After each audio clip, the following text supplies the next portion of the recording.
അതെ അതെ, കാലടി സർവകലാശാലയിൽ ഞാൻ മാധ്യമങ്ങളിൽ നിന്ന് രാവിലെ വായിച്ച വിവരം അനുസരിച്ച് അവിടെ VC-ൻ്റെ ഒരു പ്രതീകാത്മക സംസ്കാരമൊക്കെ നടത്തി എന്ന് പറഞ്ഞു. അത് കേരളം പോലെ ഒരു പ്രബുദ്ധമായ നമ്മൾ പറയുന്ന ഒരു സംസ്ഥാനത്തിന്, സാംസ്കാരിക കേരളത്തിന് അപമാനമാണ്. സമരം ചെയ്യുന്നതിനോടൊന്നും നമുക്ക് യാതൊരു വിയോജിപ്പുമില്ല. സമരം ചെയ്യണം, ആവശ്യങ്ങൾക്ക് വേണ്ടി സമരം ചെയ്യണം, അതൊരു ജനാധിപത്യ അവകാശമാണ്. പക്ഷേ അത് എത്രയോ മാർഗങ്ങളുണ്ട് നമുക്ക് സമരം ചെയ്യാൻ.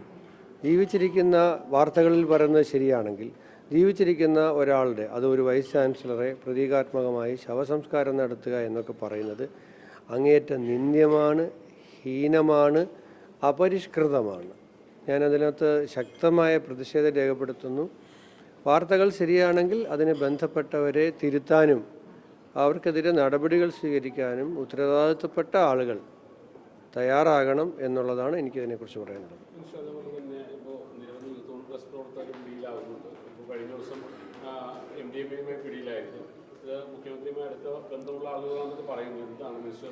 നിരവധി ആളുകൾ പിടിയിലാകുന്നുണ്ട് ഈ സമയത്ത്. അങ്ങനെ അതിനെ കാണേണ്ടത്.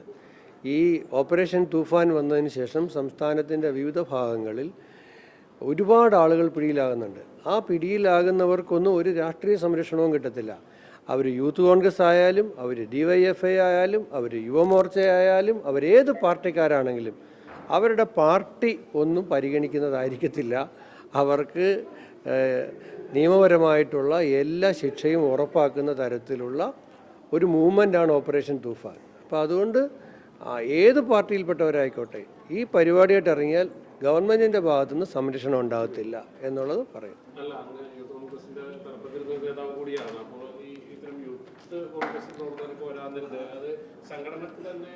അല്ല, ഏത് അല്ല, അപ്പോൾ മാർക്സിസ്റ്റ് പാർട്ടിയുടെ നേതാക്കന്മാർ അല്ലെങ്കിൽ അതിലെ ഭാരവാഹികളായിട്ടുള്ള ആളുകൾ ക്രിമിനൽ കേസിൽ പെട്ടാൽ മാർക്സിസ്റ്റ് പാർട്ടി സംഘടനാ ക്ലാസ് കൊടുക്കാത്തതുകൊണ്ട് അതിൽ നമുക്ക് പറയാൻ പറ്റത്തില്ല. ഏത് പാർട്ടിയിലാണെങ്കിലും പാർട്ടിക്കാർക്ക് ചെയ്യാൻ പറ്റുന്നത് എന്താണ്?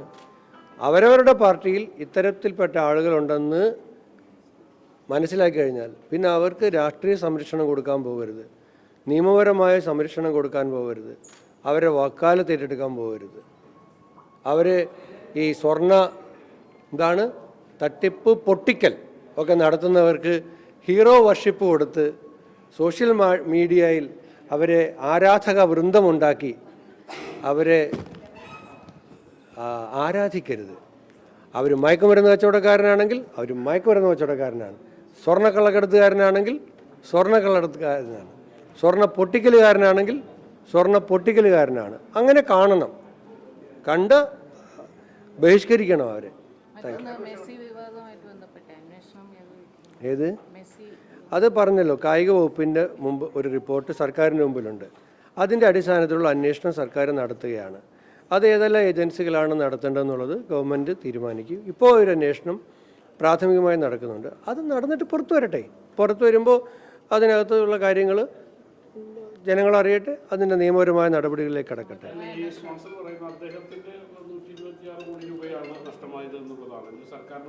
അല്ല, അങ്ങനെയാണെങ്കിൽ അത് അന്വേഷണം നടക്കുന്നത്, അദ്ദേഹം നിരപരാധിയാണെങ്കിൽ അന്വേഷണം അദ്ദേഹം സ്വാഗതം ചെയ്യുകയും അത് അദ്ദേഹം ആവശ്യപ്പെടുകയും ചെയ്യണ്ടേ?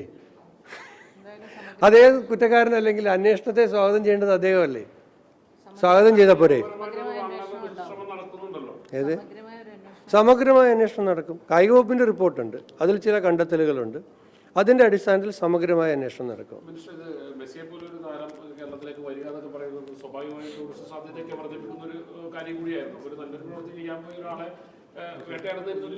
അങ്ങനെയാണോ? തിരിച്ചാണെങ്കിലോ?